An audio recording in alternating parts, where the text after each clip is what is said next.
ஃபைனலாக இப்போ நம்ம வந்து பண்ண டிசைனோட பேக் வியூ அண்ட் வந்து ஸ்டிச்சிங் லுக் வந்து இப்போ நம்ம வந்து காமிக்க போகிறோம். ஸோ எப்பயுமே நான் வந்து இதோட ஸ்டிச்சிங் வியூவோட நான் காமிக்க மாட்டேன். ஸோ ஃபஸ்ட் டைம் வந்து நம்ம இந்த ப்ளவுஸை கம்ப்ளீட் பண்ணிவிட்டு இதோட ஸ்டிச்சிங் வியூவும் நான் உங்களுக்கு வந்து காமிக்கிறேன். ஸோ ஆல்ரெடி நான் ஃப்ரண்ட் நெக்கில் பண்ணோம் இல்லையா பாருங்கள். ஸோ இது வந்து நம்ம ஃப்ரண்ட் நெக்கில் உங்களுக்கு எப்படி பண்ணலாம் இந்த டுட்டோரியல் கொடுத்துருக்கேன் இல்லையா. ஸோ இதை பேஸ் பண்ணி அழகாக ஸ்லீவ் பார்ட்டுமே வந்து ஒர்க் பண்ணியிருக்கோம் பாருங்கள். ஸோ அதே மாதிரி பார்டர் டிசைன் தான் வந்து ஒர்க் பண்ணியிருக்கோம். அதுக்கப்புறம் வந்து பார்த்திங்கன்னா பேக் நெக். ஸோ பேக் நெக்குமே வந்து பாருங்கள். ஸோ சேமாக அதே மாதிரி அழகாக வந்து கம்ப்ளீட் பண்ணியிருக்கோம். தென் அங்கே வந்து 3 நம்பர் அண்டு 4 நம்பர் பீடு வச்சு அழகாக வந்து ஃப்ளவர் டைப்பில் பண்ணியிருக்கேன். கையிலையுமே வந்து பார்த்திங்கன்னா அங்கே நம்ம வந்து வச்சு நாட் பண்ணியிருக்கோம். ஸோ சூப்பராக அந்த டிசைன் வந்து அழகாக வந்து மேக் பண்ணியிருக்கோம் பாருங்கள். ஸோ இதான் வந்து இந்த டிசைனோட ஃபுல் வியூ. ஸோ செம்மையாக இருக்கு இல்லையா.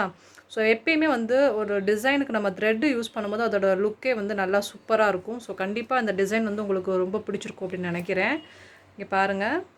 ஓகேயா. ஸோ இதுதான் வந்து நம்ம இப்போ நான் உங்களுக்கு சொல்லிக் கொடுத்த டிசைனோட ஃபுல் வியூ. ஸோ கண்டிப்பாக இந்த டிசைன் பிடிச்சிருந்தால் லைக் பண்ணுங்கள் அண்ட் தென் கமெண்ட் பண்ணுங்கள். ஸோ மறக்காமல் வந்து சப்ஸ்கிரைப் பண்ணுங்கள். தேங்க்யூ ஸோ மச் ஃபார் வாட்சிங். ஸோ நாளைக்கு நம்ம வந்து ஒரு சூப்பர் கிராண்டான ஹெவி பிரைடல் ப்ளவுஸோட மீட் பண்ணலாம். Bye. Have a nice day.